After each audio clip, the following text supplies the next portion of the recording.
keep going and motivate them, because it can be quite nerve-wracking being up here, especially when it's intimate as well. So that's the first thing. The second thing is, for any of the poets performing, we do ask you to announce any trigger warnings before you start. So anyone that is in the audience, you will be warned of any kind of trigger warnings before people do perform. So this is called Build and They Will Come. I miss community, so I built one. God said, offer the table and they will come. They filled the table and then some. We broke bread and left no crumbs. I cried that I had no village, and God said, well then build it. So with straw and mud I did it, and they came to inhibit. A weight too heavy on my chest, and the Lord said, confess. So to the table I expressed, turns out we'd all been feeling suppressed. I cried that I was alone. God said, well, open up your home. Gave each person a throne to bring light to their battles unknown.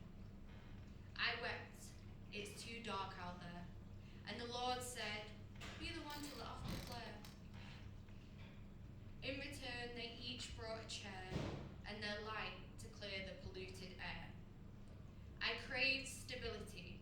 God said, provide the facility and let vulnerability breed vulnerability. Our shared turmoil became tranquility. It's not just you who craves the hum of friends indulging in the wholesome.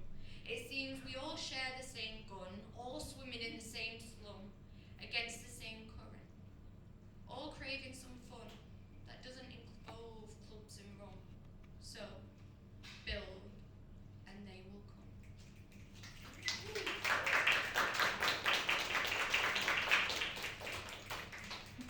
So, I'll introduce you to our first act of the night. Let me take this off. So we have Connie, and Connie writes about love, conflict, and the chaos of everyday life, as well as the joy that they find in raving and the grassroots communities. Their poems move between softness and sharp edges, but they all come from the same place, trying to make sense of being human. So can we give a very warm welcome to Connie, please?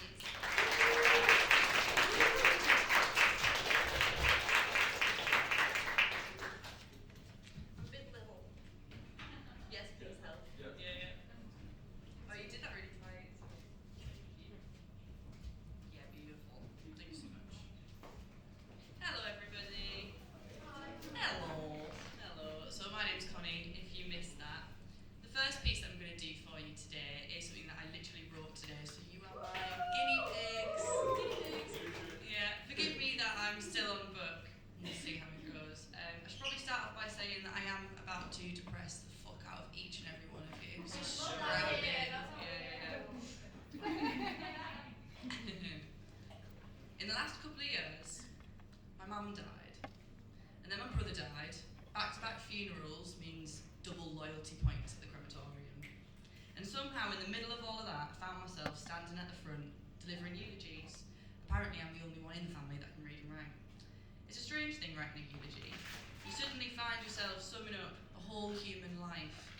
Every laugh, every mistake, every achievement, and you try your best, but it always feels too small. Like trying to catch the ocean in a paper cup. Everyone listening is crying, oh, wasn't that moving, it was so beautiful. And then you think, well, my mum never got to hear a word, and neither did my brother. And it made me wonder why we wait, and why we keep it all to ourselves. I don't want to wait anymore. I want to hear my eulogy now. Okay, before someone tells everybody that I did something like Zumba and embarrasses me or something. So here we are, we have a chance to finally silence all of that shame, all of the doubts, all of the little voices, a chance to look myself in the eye and say, Connie. Sorry, guys. You're all good. Okay, a chance to look myself in the eye and say, Connie, your right boob is just as fantastic as your left boob. Equally buoyant, equally majestic. Nobody thinks you're lopsided. Nobody thinks you walk leaning to the left like some sexy peaser. You walk fine. You walk normal. You walk so normal that toddlers put posters of you up in their bedrooms and they whisper, "That's how I'll stride into nursery one day." You're an inspiration. Connie, your father respects you deeply, profoundly, so much so that he cannot say it. He can't say it out loud because if he does, he will cry, and if he cries, someone might see him and mistake him for a homosexual. He's not. He just touched a man's arm in 1987 and he will never forget it. Connie, nobody remembers that time you said, "Love you" to the bus driver as you hopped off. You were just trying to be polite. You were just trying to say cheers, mate, and instead you offered your whole beating heart to a man that smells like petrol and regret. It's fine. Probably loves you too. Connie, you are so brave. You join in when no one else will, like at that football match when you thought a wave had started but the geezer was just taking his jumper off. You still got involved. You give the people everything without them even having to ask. So there it is, my premature eulogy. Honestly, I don't want to wait until I'm dead to hear how brilliant I am. One day, when the coffin lid shuts, people will say, "She lived her truth, she loved herself, and fucking hell, she had great tits." Thank you.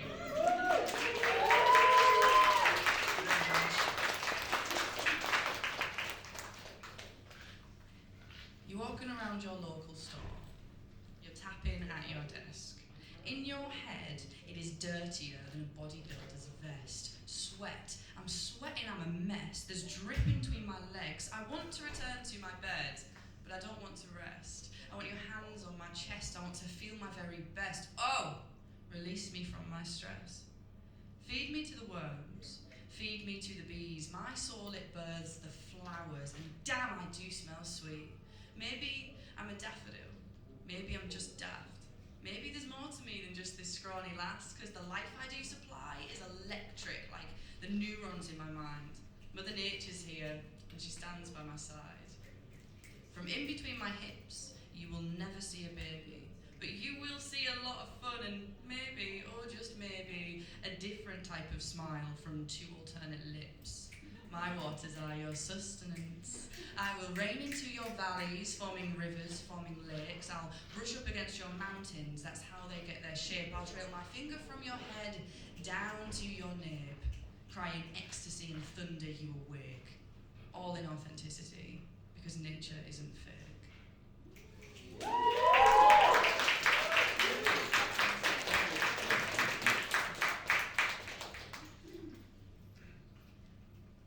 Velvet venom in her grin.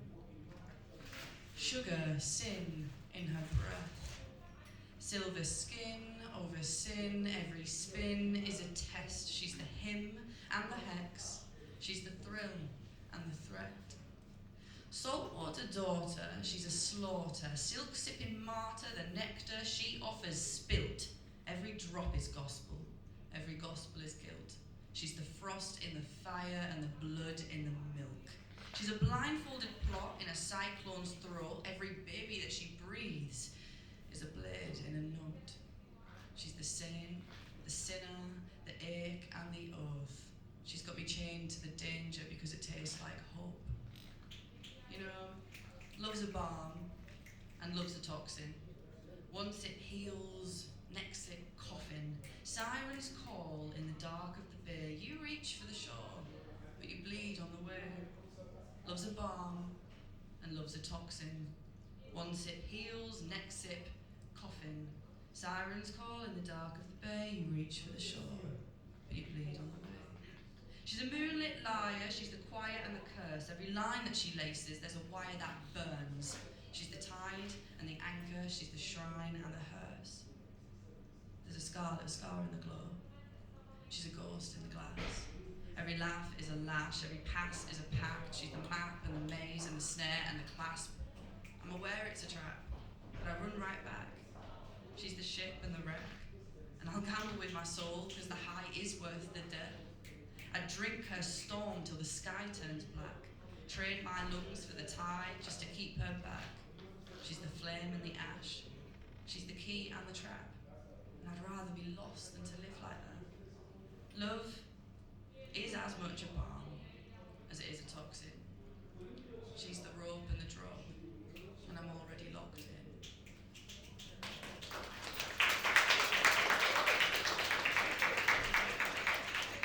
Thank you so much, everybody. Usually I ramble loads of shit in between doing bits, and I told myself that I wasn't going to do that this time because I tend to like black out and I have no idea what I've said when I get off the mic. So this is going to be the last one. It always goes really fast. Keep it short and sweet. This one is called Divine. Your body before me is divine. I'll worship each edge, each curve, and thank the gods that you're mine. Perhaps it's the way your eyelashes tangle. Tilt your head at a 40-degree angle. It's all too perfect. It's straight from a script. Even now, I'm obsessed with your blush as you listen to this. Thank you so much, everybody.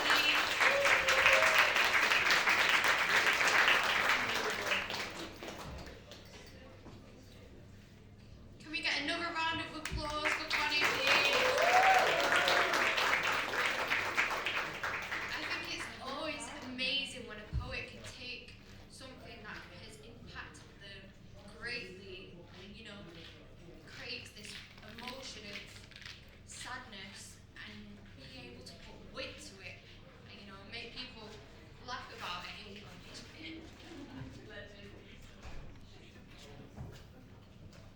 So no, thank you for that.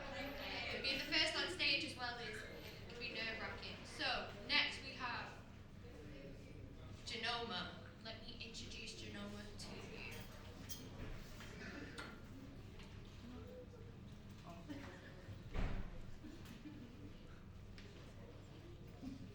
Bear with me, guys.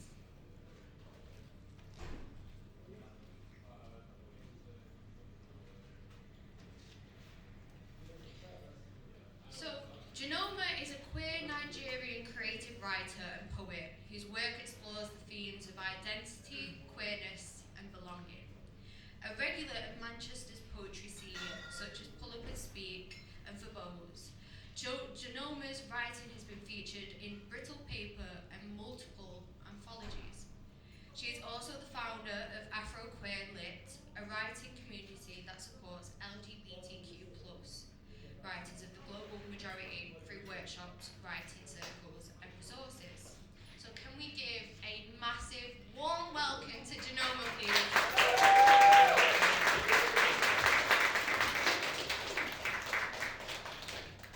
Hello. Hi.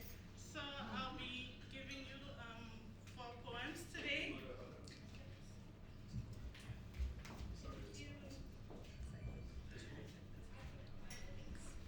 So I'll start with one of them. It's called I Was Awake at My Funeral. Try to get this from memory. I was awake at my funeral. The loose soil damp with my mother's tears. I see her grieve, a fraction of my essence, and pray for a salvation I have no rights to. I hear my father sigh, his masculinity tougher than the emptiness that lines his ribcage. In 3 days, he will go through my stuff in search of answers, and he will find poems that end in question marks. They will count the stars, wondering if I am among them. They will reminisce on the what could have been, and wear the grief in the dark circles of their eyes. In the books from my shelf, they hide under their pillows. In the extra minutes they spend hugging my siblings. I am awake at the funeral that happens outside my bedroom. One second.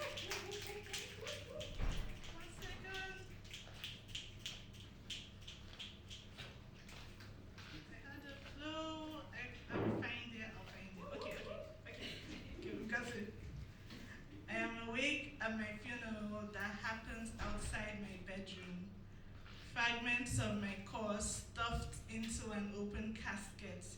and wrapped tightly in white smiles and ink-stained pages. I wonder, when my fingers grow cold and my heart finally stills, will they see me? Thank you.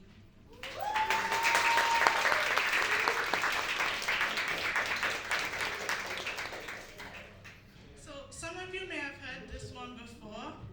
It's called In This Skin There Are Fireflies. In this skin there are fireflies, flickers of dreams, so close to burning, yearning for fields from a non-existent time. In this skin, there are echoes of prayers to a strange familiar deity, for the curve of two arms, the wisp of citrus perfume, the melodies of two bodies in a kitchen, two toothbrushes in the sink, a comforting snicker, an ear-greeting singing. In this skin, there are fireflies, flickering and fading, echoes of prayers to a strange familiar deity, begging for a body to call home.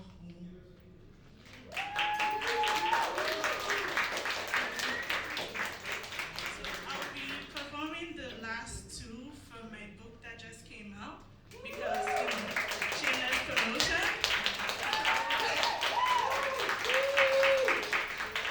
It's called The Mess That Is My Mind because we are messy and we love it. So this one is for the spicy lesbians and sapphics. It's called Stardust.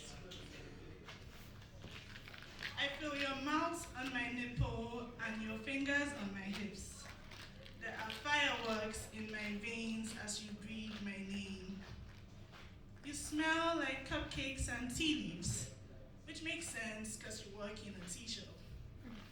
I nibble at your skin because what is more edible than a woman whose laugh tastes like symphonies and buttercream? They say the first time you make love with a woman feels like wearing glasses. And in this moment, I see the outlines of flames, the details of the seams along your shirt. I see the small birthmark on your waist, the wisp of stretch marks like glimmers of light passing through the ocean. We ride the waves of endless highs, safe in the moonlight that creeps in from my small window. And when our world melts, it is stardust.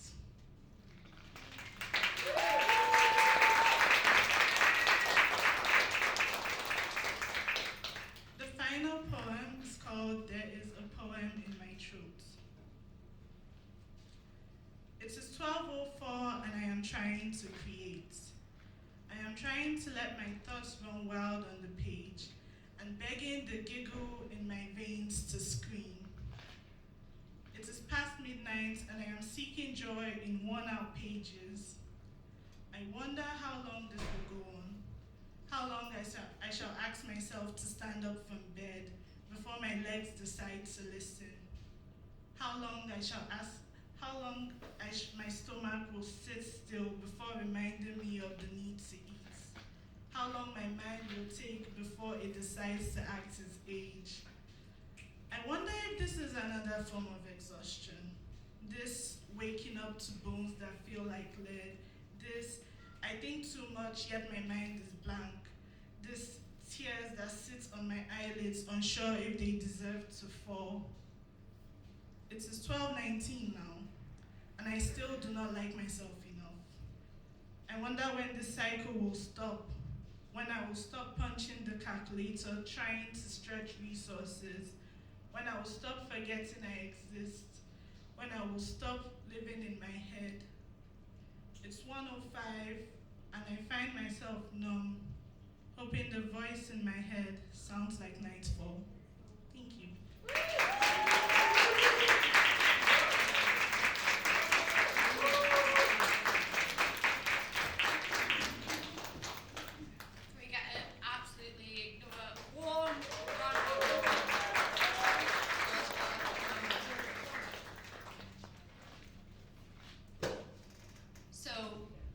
Joshua next. And let me introduce you to Joshua.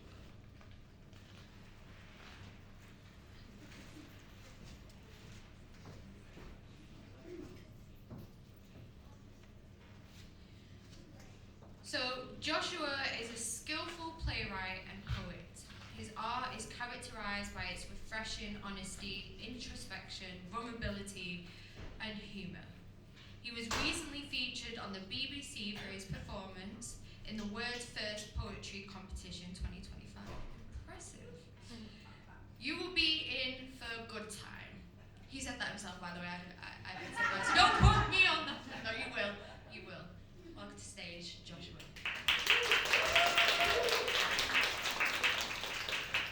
Alright, let's have a really good time. So I've got three, maybe four. I don't know. We'll see how I feel. Alright. So we'll start off with the first poem. And I called it A Conversation with God. So I wrote this at a time when I was really frustrated. I was like mad at the world and I was mad at God. And I was like, God, why have you done this to me? So this is the poem. Hey Josh, how you been? Oh, I've been thriving. I've been living. I've been gliding across Orion's belt. Things so good it feels as though I'm not trying. I put the phone down. I've been lying. I'm fibbing. Who am I kidding? I'm questioning if I want to keep living. I'm questioning the purpose of existence. Lightning strikes at 1 a.m. Bound to my chamber, I ask, will the sun shine again? Apathy, my closest confidant. Disappointment, the duvet that covers me as I mix this cocktail of apathy.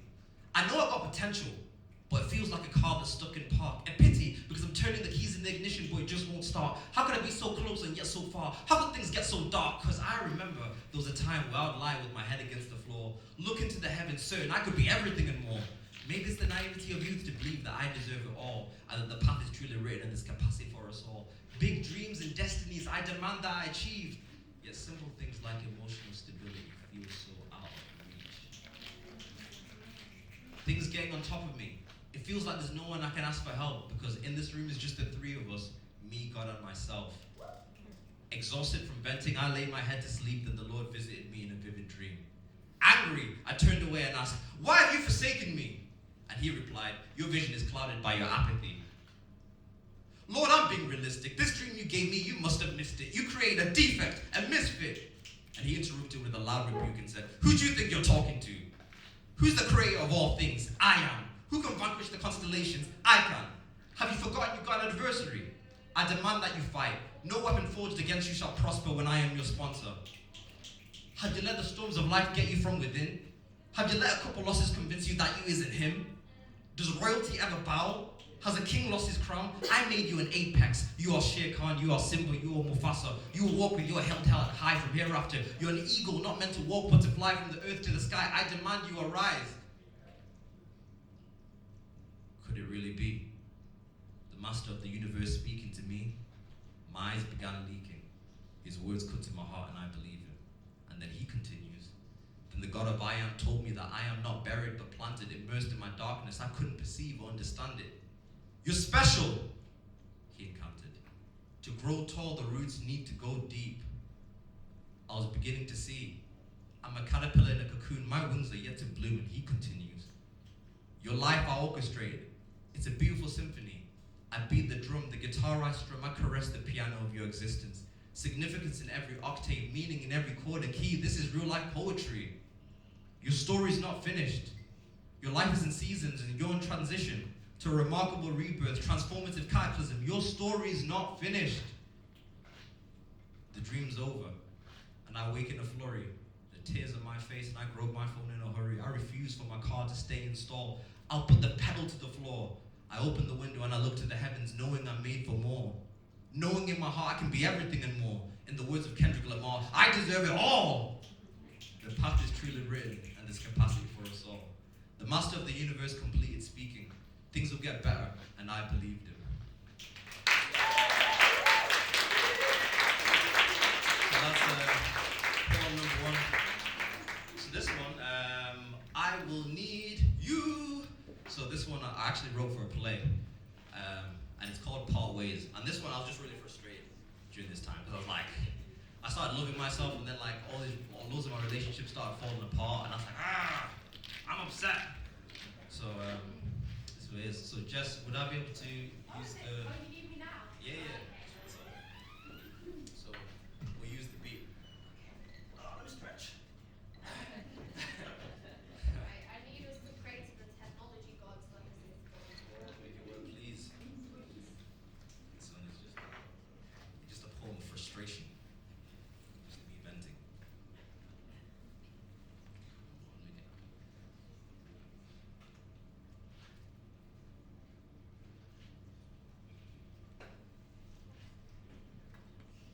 Stop lightning.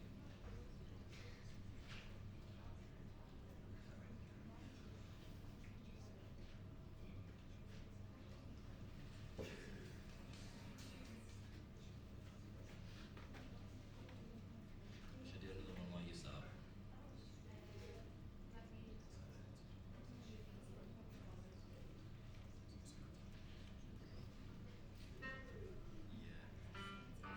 There we go, got it. Okay.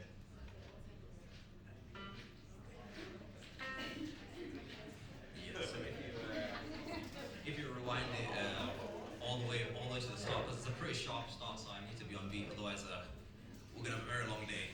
Let's try to catch it. All right, guys, you ready? So this one is called Part Ways. So yeah, you can play it. Part ways. Sometimes we have to part ways. Ways part. I cut the cord when I never wanted to. It's crazy what self-esteem will make you do. I wonder, do my enemies suffer from the heat from the bridges that they burn? It's neither here nor there, no longer my concern. Water under the bridge, I guess we'll live and learn. See, I've been on this journey of forgiveness, understanding and compassion my compass, and I've realized that sometimes you enter people's lives and they don't know how to handle you. So in the end, they mess things up and then they fumble you. When it was intended for you to be a blessing, and now you have to choose you and remove yourself, then you become the lesson. Now we're moving in different directions. I turn left at the intersection, communication removed when I see past the smoke and mirrors. I mean, how can you be mine? I cut the cord when you gave me the scissors. This is self-improvement, Darwin's theory of evolution, and there's a part of me that hope for reconciliation, but maybe it's not meant to be. Time will tell, we'll wait and see. And I'll start to do surgery, removing the parts of myself that are no longer serving me. And I've been learning all about self-esteem. It's not as complicated as it seems. It's got two components, and in a nutshell, it's about accepting everything you are and then you own it. It's about speaking up for yourself. It's about speaking up when you order chicken wings and the waiter brought you a burger. Am I making sense? Should I go further? Look, I remove the parts of me that separate me from my destiny. I become everything that I'm meant to be. I'm no longer set myself on fire to keep other people warm. I'm choosing me. Self-reflection, my mind at ease. Inner work, 8 hours sleep. This is a cataclysmic expedition. I give myself acceptance, no condition. I part ways with a part of me that sacrificed my sanity for the comfort of others. So pardon me as I remove the parts of me that are no longer a part of me, what was meant to be. I bury that deep part of me that no longer is a part of me. Impartially, I partially see this is the way it had to be. I part ways with those parts of me. We had to part ways. We had to part ways. I just revented it. I'm just so upset. I had to part ways with people. So the final one is called You Deserve the Best. So I need audience participation for this. So whenever I say you deserve better, I need you guys to say, I deserve the best. So let's practice. You deserve better. I deserve the best. You deserve better. I deserve the best. Wow, what a lovely crowd. We're going to have a great time. Okay. My auntie Sharon told me the theme was loyalty. And to tell you the truth, I need to be more loyal to me. See, I've been on this journey of growing and healing, accepting things for what they are, getting out my feelings. I've been working my gifts. I've been finding more balance. I've been training my core and I've been eating more salad. But maybe I'm too sensitive to ever live with disrespect. But I digress. See, I'm the type to give and give until there's nothing left. And there's some things I've forgiven, but I can't quite forget. So I thought, I'll do something for you for free. I'll give you all the indicators of somebody who's bound to disloyalty. Because you deserve better. I deserve the best. You do. So red flag number 1. You tell them bad news and they seem elated. Wait, I just told them bad news and they did a whole Didier Drogba knee slide and celebrated. Had to take a double take, like what was that? Are they really for me or are they plotting behind my back? It's hard to trust. But then again, the reverse is also true. You got people who you can tell good news and they'll never be happy for you. You tell them you got a new car. Ah, a new car, I'm so happy for you. They give you congratulations with gritted teeth. Because having having them around is like having someone who can write with both hands. We call it ambidex, because with them, you got problems coming from the right and left. The type who likes to hang around in the good times when the sunshine and palm trees, but in times of trouble, they refuse to hold your hand even though they can palm read. Admire your successes and take pride in your despair. That's a person at the table of your life who doesn't deserve a chair because you deserve better. I deserve the best. You do. The second group of people to be wary of are the ones we call manipulators. You know, the ones who don't take accountability, always shift the blame and have you questioning your sanity. And the longer you stay connected, the more you lose trust in the way you see reality. So then, you call them out. And you explain how they hurt you, and they say, I did that because of you. It's bad when you believe them. You're telling them, you're hurting me, and it hurts so bad because you never do the same to them, at least not purposely. They throw stones and hide their hand, violate boundaries. It takes a toll on their emotional fitness, because you can't quite grasp the truth, like Rocky in the movie when he was chasing those chickens. You've seen the movie, the chickens were rapid. Anyway, that's red flag number 2. You deserve better. I deserve the best. And the final red flag that I have for you today are the people who like to gossip, because they're going to lead you astray. They come and tell you other people's business, some of it not even true, then whisper, don't worry, I'm only telling you.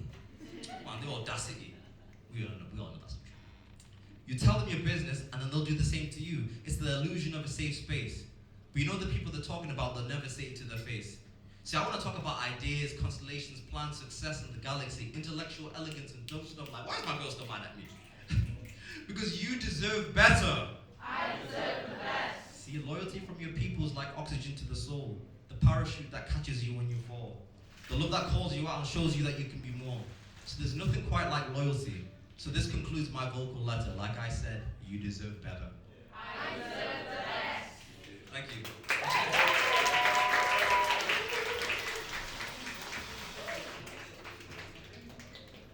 Can we get another round of applause, please, for that amazing performance?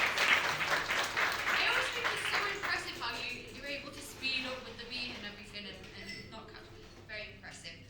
So, we're about to take a break, but for any of you latecomers, firstly, shame on you. But secondly,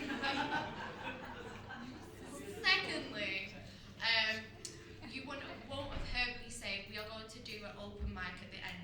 So if you have felt inspired by the amazing acts that we have just had on stage, then please come and speak to me. I'll get your name down. Depending on how many people we've got, we might have to do, pull a name out of a bag sort of thing. But we will go from there. Again, another thing we are doing is called a spotlight. So if you have any events that you want me to plug, if you have a book launch coming up, if you have a song that's being released, if you've got another performance, an event that you think, do you know what, the people in this room would really benefit from, come and tell me, and I will add it to our spotlight at the end. Again, C.A.Y.A Collective for me is a community for creatives and anyone in between, and giving ourselves a platform to better boost ourselves. So that being said, I want to get all of the performers we just had to come and plug their social, please. It's often forgotten. So if you're free, come up, please. Tell everyone your social media handle. That'd be great. And then we'll go to a break, yeah? You can find me on Joshua Chisambo. So that's spelled Joshua, and then Chisambo, Chisa. M for mother, B-O.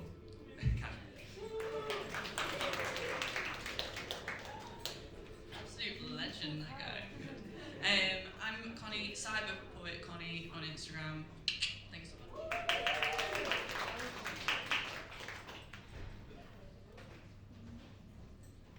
Hi again. I'm Janoma Omena. So that's JANOMA.OMNE.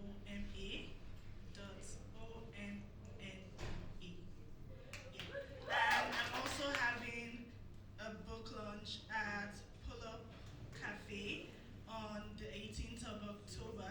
I've got flyers there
the open mic has now been filled, but if you would like to perform next time, then please come up to me and let me know, and I can always jot you down.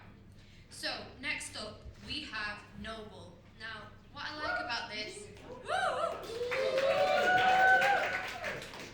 Getting the claps before introduction, that is impressive. So, we have Noble. Now, I really liked what Noble sent over to me. It's very, very simple. And it is, all these words for the world to see, but truthfully, every word is for you. I think that's really nice. But I'm going to give him a bit more of an introduction.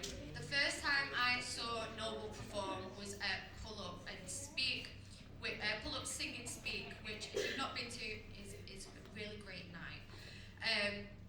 But I saw Noble there and I thought, oh, this guy's been on stage a few times. No, it was his first performance. So this is now his second performance, and I am eager to keep getting him on stage because he is brilliant. Anyway, I've hyped you up enough now.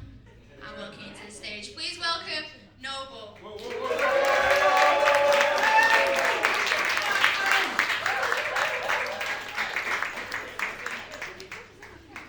you. Yeah, like Jessica said, it's my second time doing this, so I will be using my foot. But thank you for everyone that came out, and thank you towards Jessica for believing in me. You're insane. He's doing God's work. Yeah, he's doing God's work. But yeah, just even listening to other people perform tonight, honestly, it kind of feels like what I feel like C.A.Y.A would feel like. Like I'm just kicking ball with heroes, like just looking at everyone's like, talent in the room 24/7. So it's an absolute honour to be on the stage already. Yeah, the first piece I'm going to read is called Tales of Cheetham Hill. Being from North Manchester, I feel like it's always important to represent where you're from. This wasn't going to make the set list, but where's C.A.Y.A, my actual brother? I put this in specifically because he enjoyed it and wants to hear it live. So let's give it a go. Tales of Cheetham Hill. Derelict estates, where the man then played with mates. Kirby or Wembley, the only questions of the day. Concrete pitches, goalposts made of bricks, dreams drawn in chalk lines we imagined for a bit that we could make it. And poverty doesn't have a colour. So there's different faces, different races, all living peacefully together as neighbours. Different cultures, one hunger on the same pavement, under our Air Force Ones and other hand-me-down trainers. And to a stranger we may appear antisocial, but if you're from here it's cool because Auntie knows us. And has done since we were little, so we help carry her shopping when we can. And the elders stand in circles, smoking their weed and having a laugh, pouring liquor on the ground till it seeps through the pavement cracks. That means someone's gone or someone's coming back. I know that ritual too well. Smoke in the air, prayer in their lungs, the silence says more than any other tongue. And some of them may never get to grow up, youths robbed of their youth. How do kids raise kids? Is our entire existence one cruel trick? I often wonder why God keeps us alive, and where I'm from I often find it difficult to describe, so when asked I simply sigh and say, I'm not too far from here, just outside of town. And those same kids playing Kirby grew up to be better than their dads, and some of them did it without dads. Better to want and not need than to need and not have. And on Fridays we shuffle into the masjid to cleanse our souls, our spirits and ourselves, and we urge the Imam, preach of heaven, oh Imam, preach of heaven, for we know enough about hell. Tales of Cheetham Hill.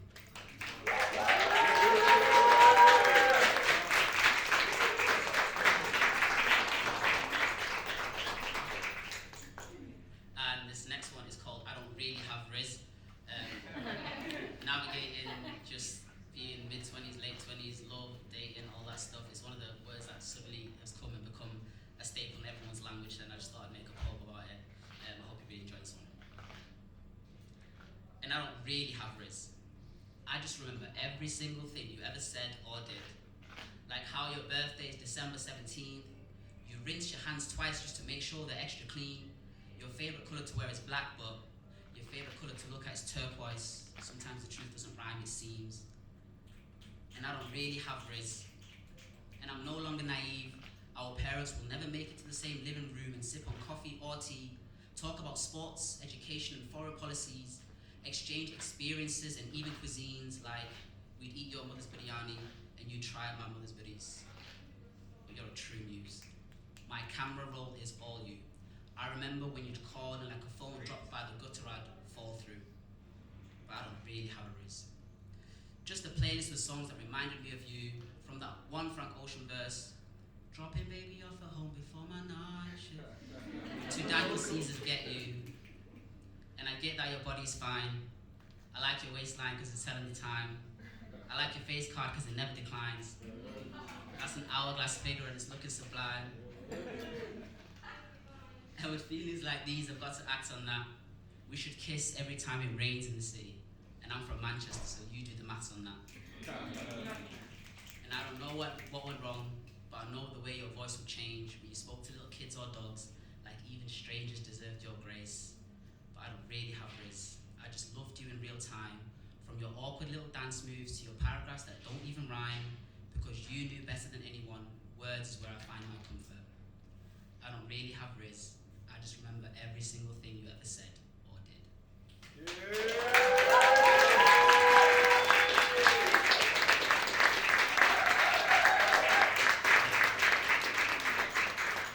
So when I performed that pull-up, I had 3 pieces.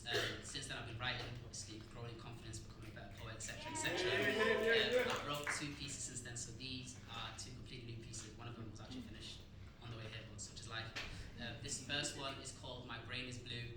I've never done a trigger warning before, but it's just about how, even though we have so much to be grateful for, such amazing friends, such an amazing life, sometimes you do feel down, you do feel upset, and that's okay, because you just have to remember the good times come with the bad times, and the bad times come with the good, and such is life. So this one's called My Brain is Blue. Hope you enjoy it. My heart is red, my brain is blue. My friends are green, like the earth beneath they center me. I pray they never touch a glass ceiling as I treasure our memories. They push me to pick up every blessing meant for me and eventually fulfill my destiny. But my brain is blue. And my mother, well, my mother is burgundy, relieves me of anything that'll burden me, shouted my name before anyone had ever heard of me, raised me perfectly, grateful for her existence eternally. But my brain is blue. My work is grey, another dollar, another day. It's important and honest work, which is important to say. It allows me to impact lives, and I wouldn't have it any other way. But my brain is blue. My girl is yellow, with gold in her hair and gold in her heart. Every bump in our journey is probably my fault. Continue being the light in every room you're in, and I'll continue to accumulate every good deed. Then maybe like that song from Olivia Dean, one day I can be the man she needs.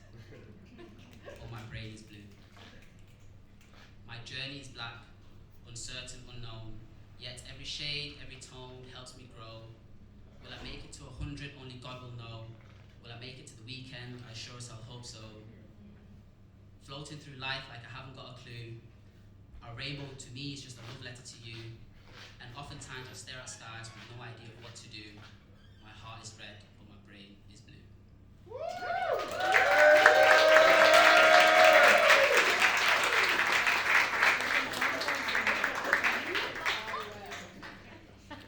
It's the last piece I'm gonna do. So, thank you for listening. This one's called Dating is Physics, and this is one of my fan favorites. It's one of my favorites, so I'm gonna enjoy performing this one for sure. Please take me in. Dating is physics. Physics, the study of energy, matter, time, and space. Dating, you give them energy, but it doesn't matter. Over time, they'll need space. The gravity of the situation runs rings around your head as you wait for a reply, as you wait for a text. A little friction at the start can make everything go left. Like in physics, in love, you're just a reflection of yourself, because every action has an equal and opposite reaction. And at first it's smooth sailing, a wave of attraction, as you felt you've met someone that matches your frequency. You'll be over the moon at the idea of having met your person. But soon enough, like an asteroid collision a billion miles above, their distant nature and gradual disinterest will leave your heart crushed, as your joy hinges on Hinge, and whether your love interest swipes right or left on your thing, profile or whatever, it takes a push and a pull to manage. Sometimes the stars align, and as if you're in their orbit, other times you've got to plan it. This dating thing is hard to balance, but we all try. You conversation to maintain your image, and your friends are all cynics telling you, bin them off, you've reached your limit. You laugh and recite a few Drake lyrics like, I'm just saying you could do better. You delete Hinge in search of new beginnings and realize dating is well and truly physics.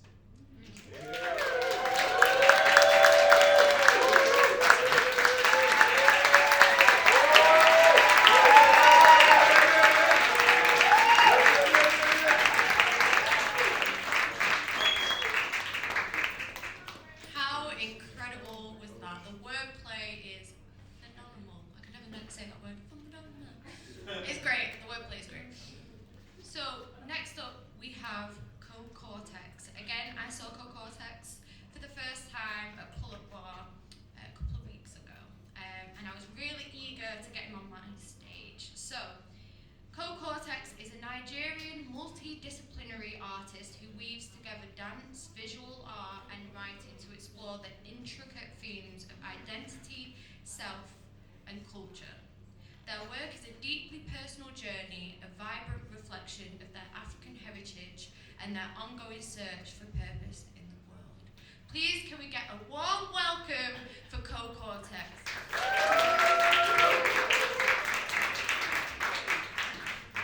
Thank you. So my name is Co-Cortex. If you're interested, it's C-O-C-O-R-T-X, and you can find me on Instagram that way.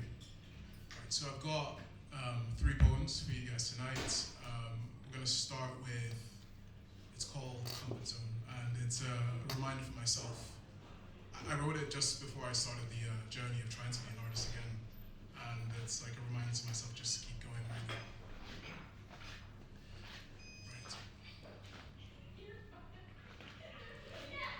Your comfort zone is the same shape as a noose. Trust me, it's cotton, it's silk, soft and forgiving, gives you the feeling of living. It's a big zone, initially. Enough space for you to spread out. Don't worry, your usual musings are guaranteed within these confines. Everything it needs to keep you in place. As you gradually lose touch with what now seems to feel like rough ideas of ambition and something called drive. Wait, is it me or is there less space here? These things I enjoy seem a lot closer than usual. Close enough now, I have no choice other than embrace. Trust me, it's cotton and silk, soft and forgiving, gives you the false feeling of living. Strange. I am within my comfort zone. I'm uncomfortable though. The thought has gone faster than it came. My eyes blink in disbelief as with each open and close, the perimeter closes in on me. After closer inspection, the outline of my comfort zone is a rope. And now, it's wrapped around my ankles. Still soft, and though the texture is off. And it works its way up to my neck like a reticulated python, claiming its prey.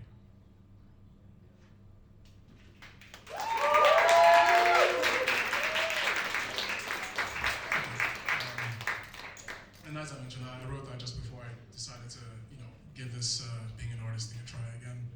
And it's just a reminder to keep going and don't get too comfortable, basically. Next, I've got, it's called Pandemic. I wrote this quite literally in 2020. It's exactly the same as it was back then. I remember, of course, going through the pandemic, and I was on my morning walks, and I just felt really passionate about, what was happening in life. But anyways, I digress. Here it is. Sick, with no indication of resurgence to better be. Black flies dancing around dimmed eyes, may as well shut the lids. Doesn't look like they're actually being used for seeing. Tossing and turning, leaning towards the right or the left. Either side, you're robbed blind, no one contested a step. Check for a pulse. Heart is heavy, beating, sounding something like a broken bass drum. We're always going in and out of shitty situations. I wonder what's next to come. Rimshot, the beats, sick of snakes. Everybody suspecting snakes. Beware, there are far more vicious creatures. Leaders, preachers, teachers, non and true believers marvel at these attention seekers, agenda pushing, bias cooking, deceived by division, and division sells our Girl Scout cookies. The news, they be cooking. Sick of hearing people turn into numbers, sick of numbers, of influencers peddling to the numbers who are easily influenced, sick of numbers feeling less than the decimal. Point is, the human soul is only so flexible. When it breaks and falls into the rough, be sure to pick up the right pieces. I doubt you'll be whole again, because with every fracture, a piece of your soul releases. This is just a thesis. Sick of the side of myself. I'll slap a filter on. Ooh, not really feeling myself. Now I'm feeling top shelf. Now I look like I can deal with all the pain that's been dealt. No longer in tune with the emotions I once felt.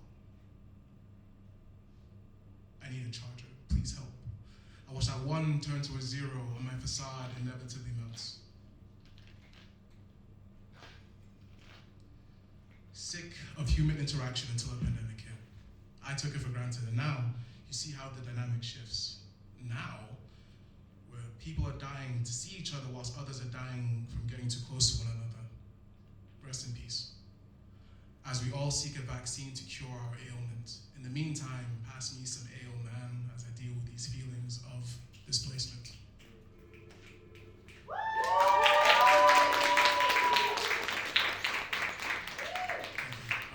As I mentioned, all the way back in 2020, there may be things I don't agree with now, but I just feel like I owe it to myself to say that, because I feel like the younger version of myself wanted to do that. Right. So, and lastly, I've got a poem called Sun, and this is for anyone in here that's feeling that a little bit low, feeling a little bit down, and it's just a way to say, keep going. I'm sure there's a breakthrough coming.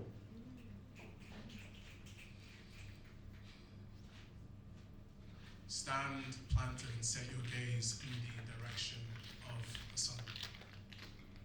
For the flower is grateful towards the soil, but it cannot afford to hinder its bloom by regressing to the earth. The flower is thankful for the rains and showers, yet never does it get caught up in the mud. The wild may play a part in spreading its seeds, and it wasn't long ago that the sunflower was a seed at the start. The flower carries a scent unlike any other in the bed. Distinct shades and hues, aspects not chosen, nevertheless it still grew. So, stand planted and set your gaze in the direction of the sun.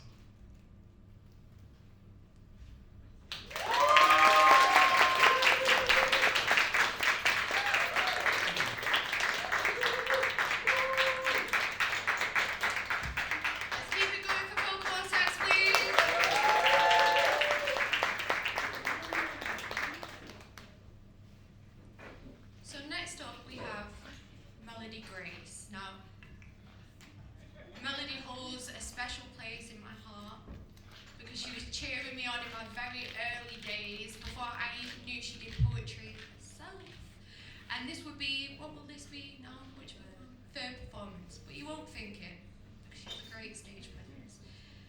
But Melody Grace is a poet and creative from Kent who now lives in Manchester. She writes from the heart, drawing inspiration from her journey of growth, love, and overcoming challenges through her childhood. When she's not writing poetry, she's writing music, supporting others through fitness and mindset coaching, or expressing herself in other forms of art. Please, can we get a warm welcome for Melody Grace, please?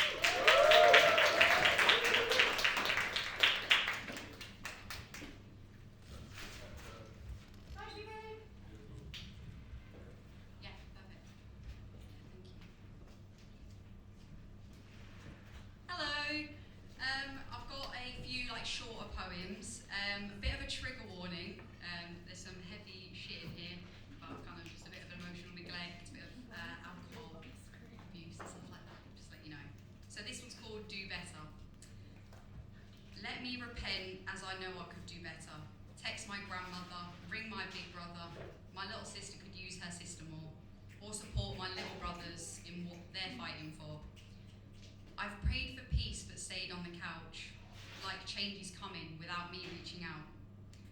I'm guilty for not showing up enough, but I've had many years of life being rough So now I'm isolating, disassociating, guilty by association, sometimes blinded by my ignorance and by my privilege, knowing I can do more for my loved ones and with war waging at my front door. I mean, they're wiping out an entire race and the government is laughing in our face.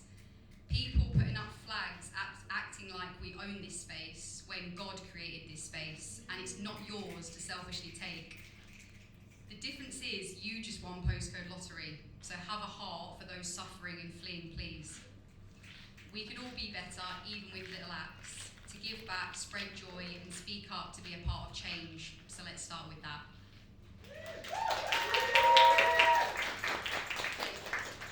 The next one is called rock bottom. Just pause it. Okay. Many times I've died, but my spirit stood strong, rebirthed me to Hawaii so I could go on. You wouldn't want to go here. It feels empty and feels like despair, so cold and bleak. At rock bottom, I nearly lost my power to speak. I thought I'd lost the battle, but instead, when I got there, I actually felt some peace. And that's when God whispered, "You're here as there is things to you I must teach." But God, I don't know which way to go. And he said, "Daughter, just let go. Give up control and look deep in your reflection, and you'll see what I'm showing you is redirection, divine intervention to support your resurrection." I cried relief. So God, this is not the end, but life is so hard, how will I cope? He replied, "But you must not lose hope. For every death leads to a new light, and through your hardship, your strength will grow bright. So hold my hand and get up on your feet. This is no defeat, just a little retreat. Just the way of life as it goes, the highs and the lows, all for the balance, I suppose."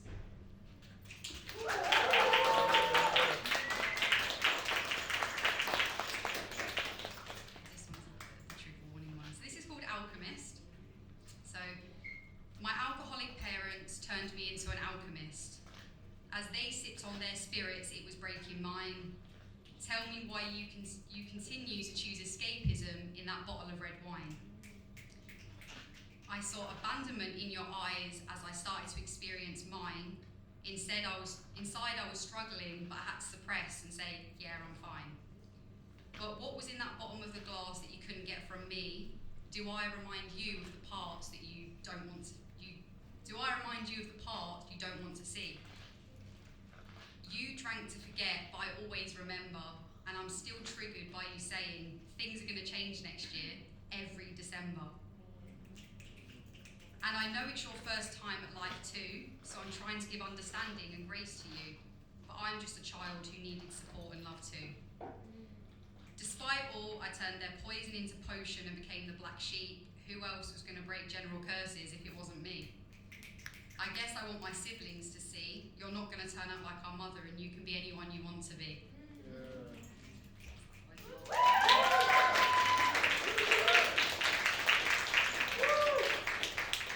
Okay, this is a little bit longer. It's the last one. I haven't got a name for this one, but I'll get into it. As I sip my green tea, I think about how do you navigate through life safely when you were never taught safety? How do I regulate my nervous system I inherited from my mother so that I could show up calmly for my future lover?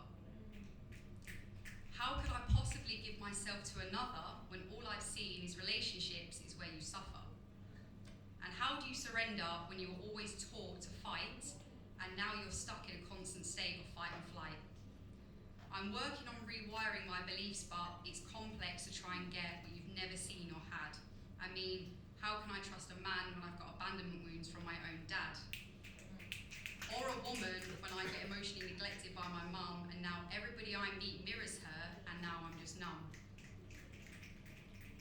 And why does it feel so easy to give love, but it's so hard to receive? Is it because deep down I don't think I'm worthy of it and that is what I truly believe? It's a lot to try and unlearn what I was shown and taught and fight off feelings of being less than I ought. But why is it I've always got plenty of ink to write my appreciation to you, but I run out of ink when it's time to speak love into me too? Maybe I've forgotten the importance of nurturing me in the rush to fulfill what other people expect to see and holding on to the little girl who felt she had to go above and beyond to feel worthy. But that's the problem with not giving love to yourself first and putting people on a pedestal because you lose sight of your worth. And you pour all that love into someone else, thinking it'll come back around and you'll feel it yourself, forgetting that love starts with you and what you show yourself, and you never had to wait to get it back by giving it to somebody else.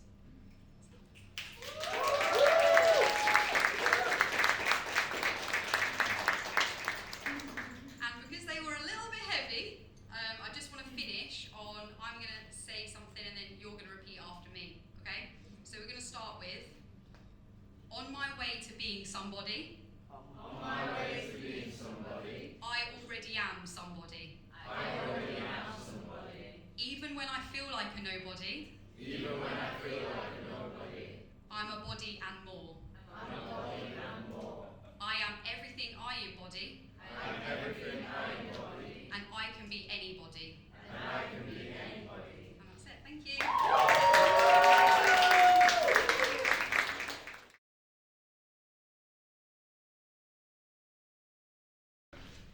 Hello everyone again. I'd just like to say thank you. I'll probably say thank you again at some point for coming out tonight, middle of the week, evening. I really do appreciate you giving up your evening for tonight. So I'm going to perform some poetry for you. I don't know how to go about introducing myself because it seems a little bit vague. So for those that don't know me, I'm called J. Pricey. You can catch me at XJ Pricey.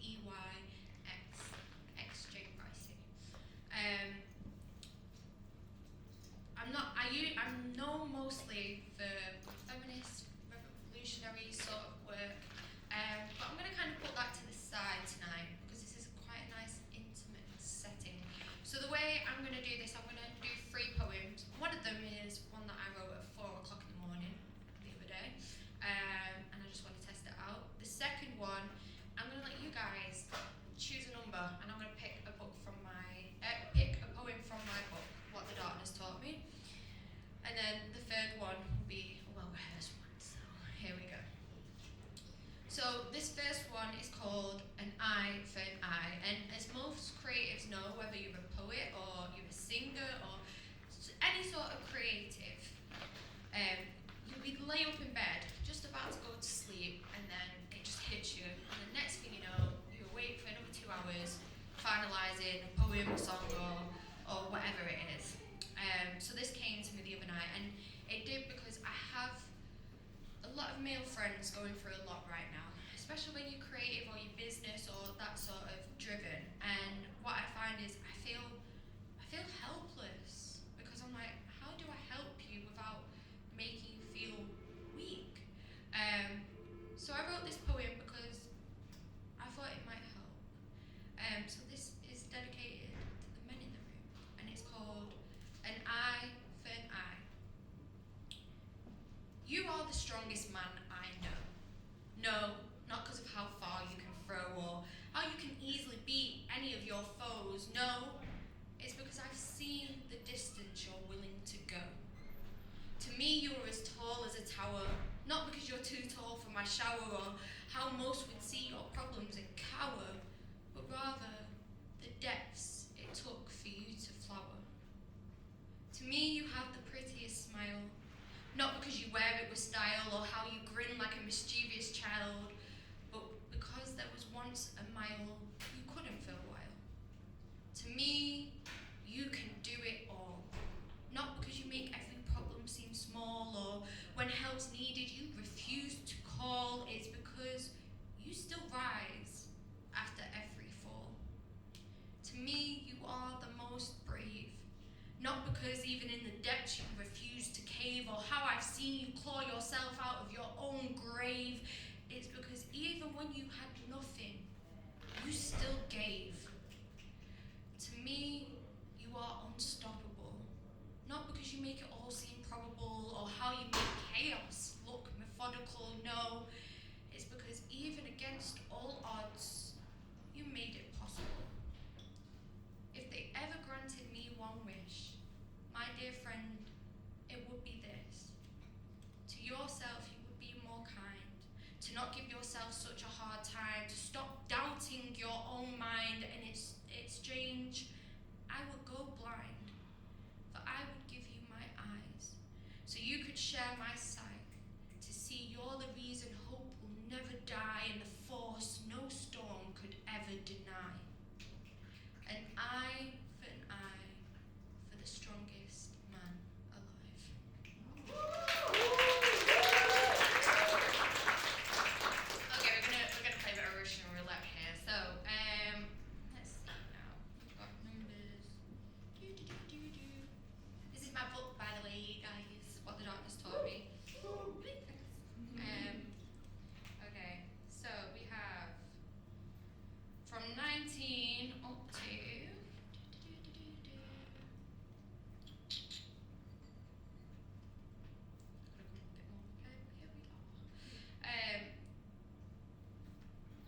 imagining how I'd be grieved. You see, at the age of 15, I set my expiration date. To only make it to 25 somehow seemed my fate. From that point, the path I paved became more and more depraved, getting further and further away from being saved. And as my morals waved, I found myself enslaved to the notion that my superpower was I could not be broken. But I'm no longer suicidal, doctor. Just occasionally I don't bother to look both ways before I wander across busy roads with no bother. To be or not to be, that is the question. A lifetime decision made in a split second. Look in the mirror and ask my reflection, what do you reckon? Standing at the edge of the world, and it's the final curtain call. Do I stay or do I go? Do I rise or do I fall? One thing I know for sure is that I'm ready to risk it all. Either way, death is most definitely inevitable. So in the meantime, I may as well have a ball.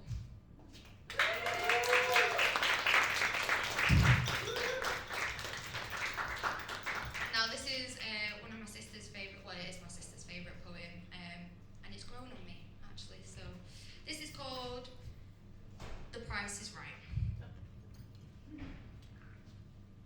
I used to go to this shop, right?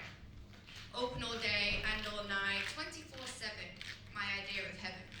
Why are you so gassed, I hear you ask? Well, it's like they stocked everything for me. Hard to believe, but everything was free. Absolutely no charge. Even when I did try to pay, they wouldn't take my card. Got to a point where I was dependent on this free ride because all of my money would go on what they didn't provide. Okay, sure, sometimes I pay for what they've got at other shops, but only because it was more convenient. Then again, there was this one evening. I popped down for some nourishment, but they were closed for refurbishment. Rumour was they were under new ownership because the last owner got them into a tight money sitch. Now they wouldn't be open 24/7. The new closing time would now be 11. Regardless, I popped down a few days later, but now the stock no longer catered to me. It's cool though, at least it's all still free, except for when I went to walk away. Now they're expecting me to pay. What do you mean? I've been coming here for years with no obligation on me. Now I'm expected to pay a fee. I only wanted half of this shit because it was free. I demanded to speak to the manager. Look, I'm trying to fathom it. When did this all switch up? You used to stock the finest of goods just to keep me hooked. That's when the manager replied. The exceptions we previously made started to take a toll, and we finally lost trade. Eventually, we had to choose. Was it you or our business we lose? And when we saw you shopping at other stores and having no problem paying at their door, that's when it became clear what we had to do. We had to choose us because you'd always choose you. Now, obviously, this story is not true. To own such a store, you'd have to be a fool. Imagine granting 24/7 access to you and on your goods, placing absolutely no value. Truth be told, I used to be one of these owners. Took me a while, but I finally sought for closure. Stocked the goods that I actually liked, and because I actually liked them, they were accurately priced. Invested in some security to keep the thieves away, loyalty schemes to show real ones I appreciate. Look, I'm not trying to preach, but the lesson I am trying to teach is people will only pay the price advertised. So make sure you know your worth and never argue your price.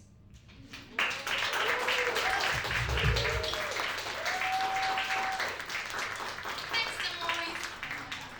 Right, so next up, we have our headliner, Big. So I will read you this now because he has an impressive resume and I can't remember it off the top of my head. So here we go. You don't have to do it. No, I'm gonna do it. I'm gonna give you your due. So Vic, aka Vic's Poetry, is a multi-slam winning spoken word poet, host, model, and multidisciplinary freelancer. He's a regional producer of Poets Palace, which is a great place for Birmingham, if you're ever in Birmingham, and has headlined poetry nights, art exhibitions, award ceremonies, and literature festivals all over the country. He has also placements on BBC and featured at We Out There Fest and Voice in Power. Am I saying that right?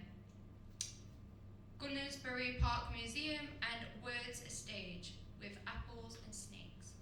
Vig is currently working on a short film at the Rep Birmingham workshop, facilitation and ways to push his creative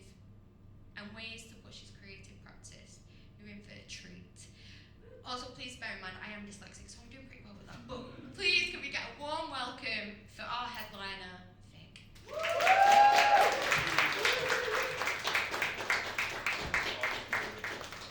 Guys, can we come to the front as well? I don't mind, and I feel like everyone's kind of towards the back. Do you want to come forward? Do you want to fill these seats a little bit?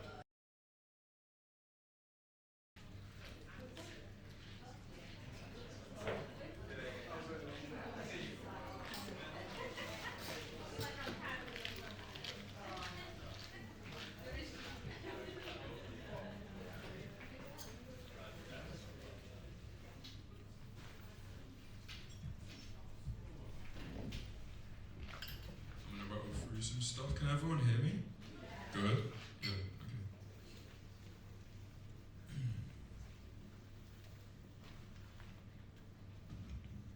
Hey, Mike's done so much.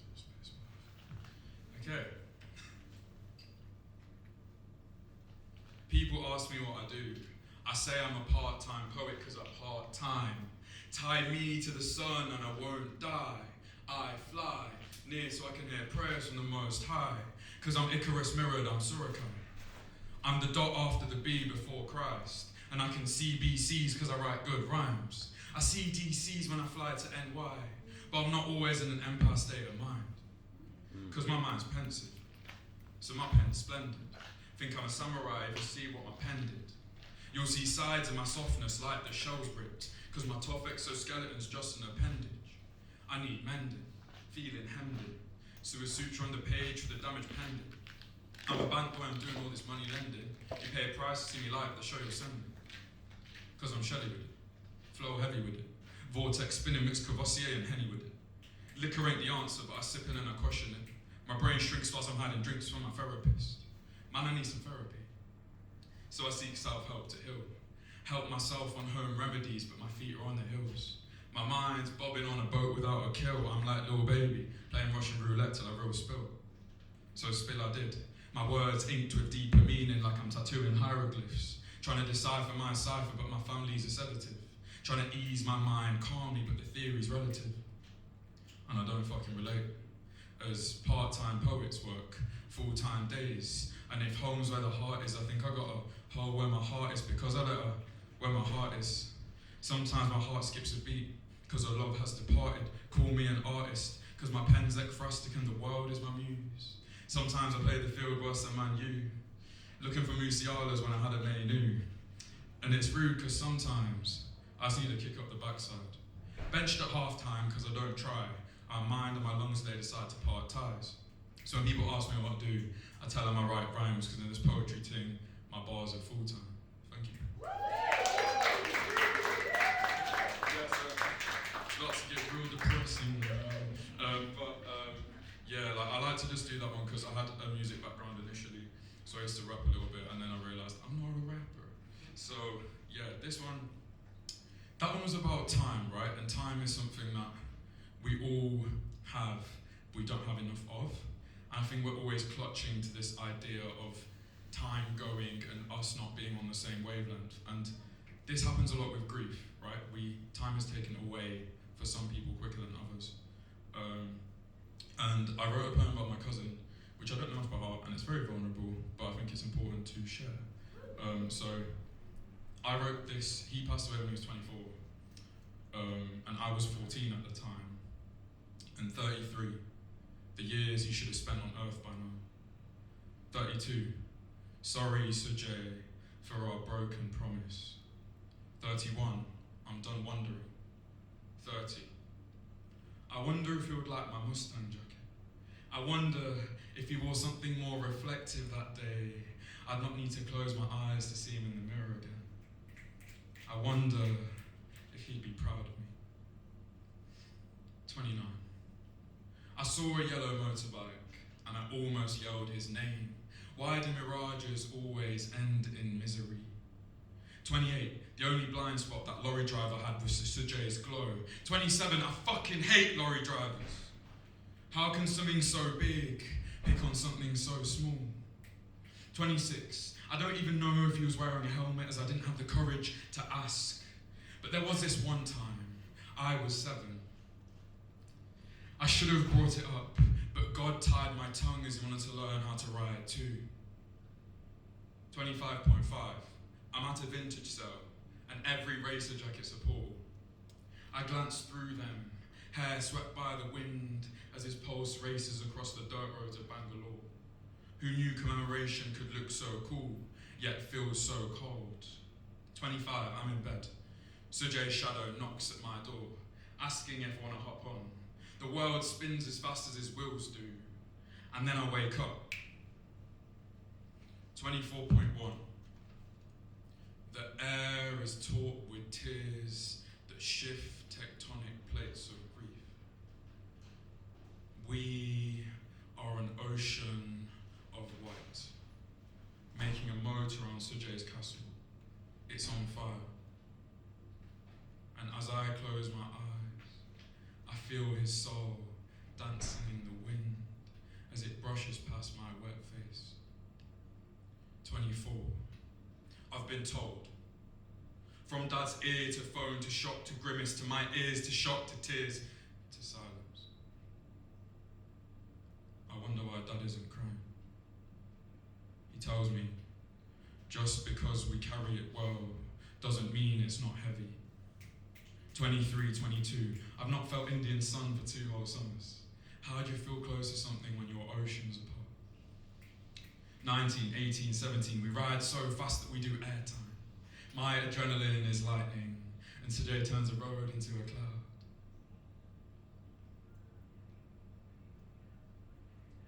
I feel like we should be wearing helmets, doing 160.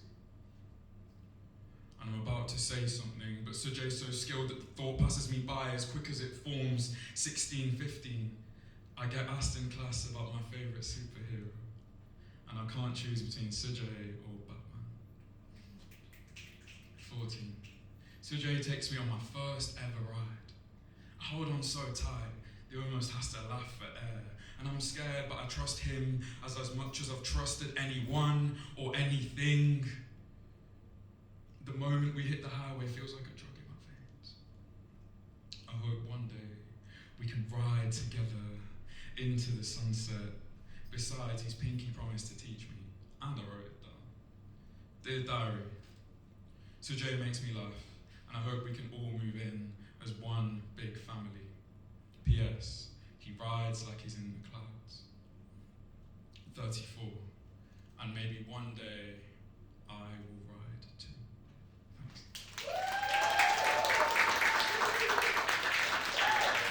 That was quite vulnerable, and I found it quite hard to believe.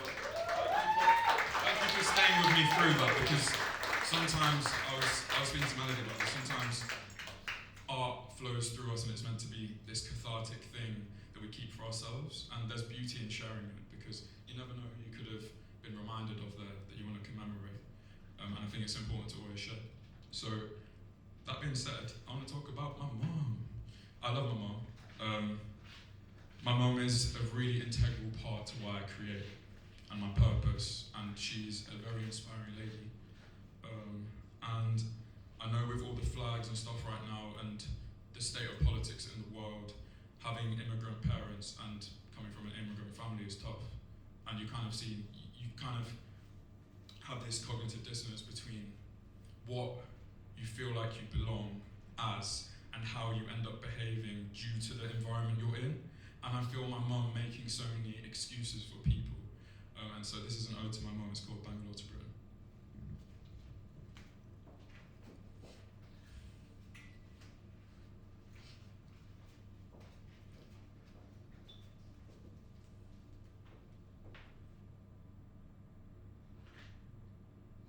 Draped in a silver sari,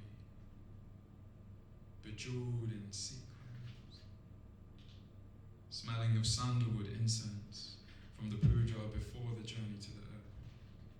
She was a newlywed, bound by honour over choice. Oh, how quickly her sceneries would swap from Santosha and Swagatam to solitude.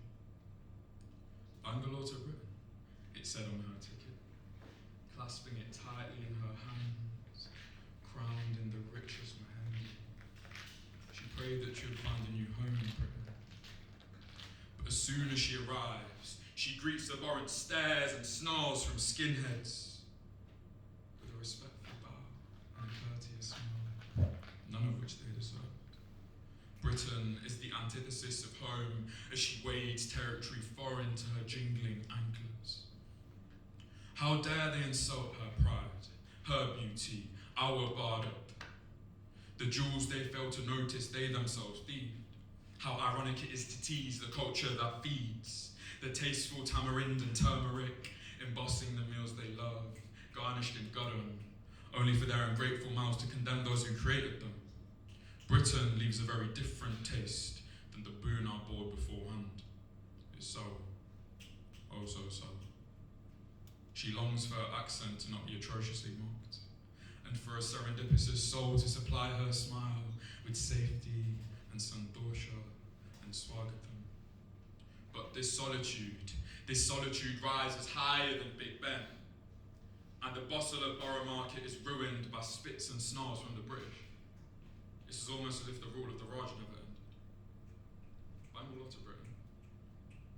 She makes a shaky fist, clutching onto the remnants of her ticket, hoping that one day she might go back home for sure. From Britain to her beloved Bangalore.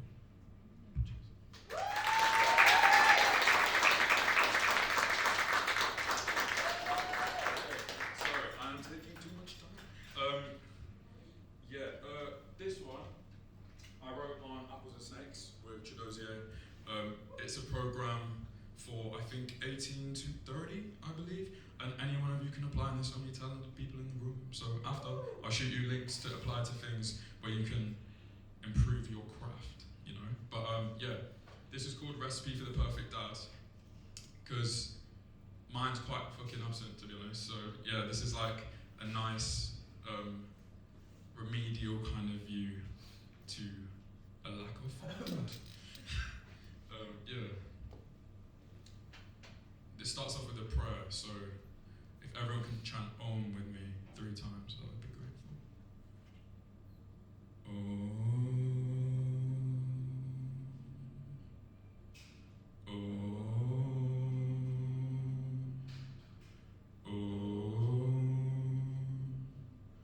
Brahmarpanam, Brahmahavir, Brahmagno, Brahmanahutam, Brahmaiva tena gantavyam, Brahmakarma samadhina. Ingredients. Hala hala absorbed from Lord Shiva's azure blue neck. Turmeric so yellow that could heal the bloodiest of knuckles. Ghee collected from a baby's cry. Potatoes grown in Grandad's toolbox in the shed at the back of the garden.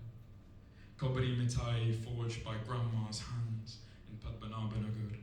Lemon mullah draped from Lord Hanuman's mace. Milk churned from the Samudra Manthan. White onions that transform butterflies to caterpillars. Garam masala holding tongues before they hiss. Dosa batter stretching to the edge of the universe. Oil coating the sky purple when the sun is too piercing. Pineapple that sweetens before it pricks and punches. Equipment. A spatula that bends the sharpest knives into smiles. A knife that speaks spatula. A non-stick ceramic pan from Balaji Temple in Tibidel. A bowl fresh from the river Ganga. A set of weighing scales measuring only in hugs. The flame will be what it needs to be. Method. Pray. Equally in hope and acceptance. 2. Obtain aforementioned items as humanly possible. 3. Use the knife to chop the potatoes without caring for shape or size, only heart. 4. dice the white onions whilst letting yourself become a waterfall. 5. Dry your eyes on his chest. 6. Let the taste of his approval douse your palate in gold. 7. Drizzle ghee into the non-stick pan and turn on family's flame. 8. Breathe.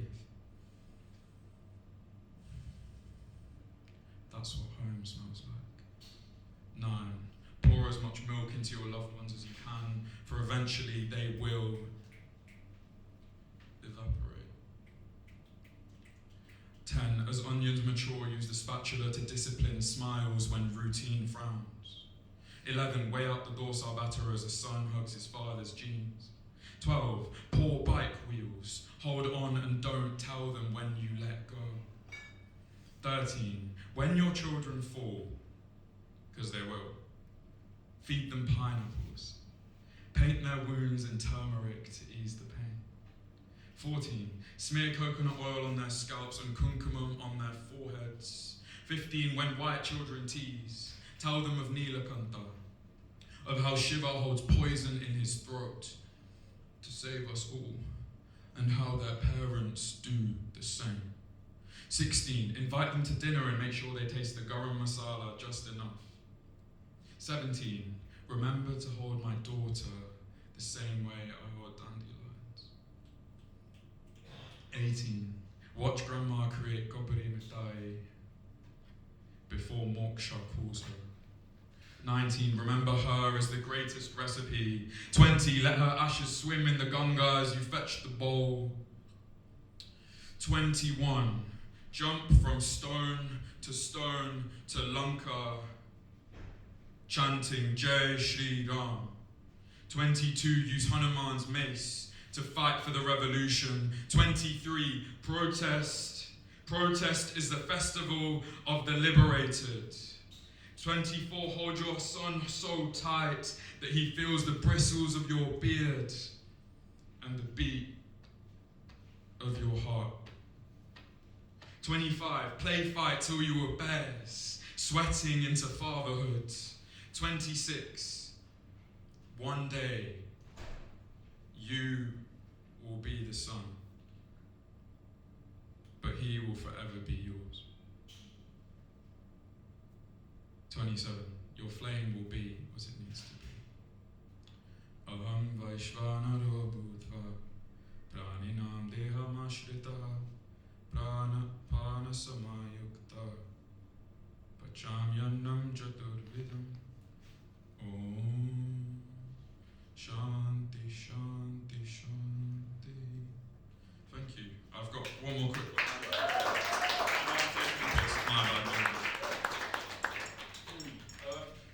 I don't really do this one that much anymore, but I am in Manchester and I don't tend to come in often, so no slander, by the way. It's a lovely city. I like the people. Everyone's cool. But this one is trigger warning. It starts out about chocolate bars and me thinking I'm cool when I was 19 and stuff, and it's a bit naff, and then it goes into sexual assault. So yeah. I want you all to remember one thing. The one with the most often has the least. And that can be hard to believe when you look at a playboy like Reese. Now, Reese was a stand-up guy, comedian part-time, chameleon on days ending with a Y, a colourful weekly disguise. He was the guy that girls would text on weekends when they got bored and needed something to do. He was sporty, fine, kind, smelled nice and 6'2", so they stuck to him like super glue. In school, the man then called his sightings Reese's Pieces, because of the way they Kit-Katted around him every time he spat 2 bars. And you know they were gold, because even at the Smarties moving like cream eggs, thinking about his curly whirly and his Maltesers. Now don't get me started on their Snickers. My point is, they were all trying to be a part of his Milky Way, because they wanted some of that galaxy ripple. Because you see, Reese was intergalactic. He was simply that guy. Mr. Steal Your Girl Tonight, greet her with a cheeky smile. Always holding eye contact even after extra time. Making Mandem use VAR in real life the way he was playing them offside. And when his mates asked him, what do you do? He'd always reply, I'm just myself, so just be you. Because Reese was used to dropping dimes of truth. He was strong, cooked good food, and never missed a hoop. No one knew why it was so effortless. He left everyone confused because people stopped when he spoke and time stopped when he moved. Good friends, perfect grades, girls well, parents who. All that changed when he got his wisdom tooth removed. For Reese was none the wiser, just a witty wordsmith. The older he got, the dumber the shit he did. Smoking cigs and spliffs, playing silly riffs. Every drag he took, he was edging near the cliff. Reese used to have dreams of winning BAFTAs, but somewhere along the way, the devil stole his dream catcher. And now he's playing roles in films he didn't want to capture. Perilous pantomime with set replies and answers, a masquerade on screen. For he was miskeen, mistaken for a miscreant with no hopes and dreams. For Reese lost his virginity at 15. It was non-consensual. Hotel room. Older lady lost her drink and it was fatal. His body was the canvas and she was the perpetrator. And he didn't even realise till 2 years later, as the man then gusted, giving him props. He had no father figure, his pops wasn't his pops. Invalidated and unseen from a young age, a family taxed with abuse and the children paid. Pops said Reese looked like something his left hand drew. All that trauma without someone to listen or approve of those feelings of self-worth which were discarded in the dirt. So Reese was never happy and he acted out hurt. So there's a reason he had a lot going for him. He was chasing that approval like a dog to a bone, ever so impulsive because he wanted to find a home. In a team or in a girl, in a drink or in a drug. He needed attention, some carrots and hugs. Reese smiled like it was an accessory. He put it on when he saw people to impress. His expression so well dressed, in a lack of self-respect. His rape negated all emotional bonds, hypersexualizing himself so he could never move on. Hurt people, so hurt people they become. And these hurt people, so the cycle then goes on. Reese was raised on survival, and thus his emotions ceased. Hence look out for the ones with the most love, as they often have the least. Thank you. I just want to say you can find me on Instagram at Vig's Poetry, VIGS, can't spell poetry, forget it. Thank you so much for having me. I know I went a bit over, but again, well done to Jessica as well for making this event happen. The venue as well is lovely. Yeah, thank you so much. Thank you.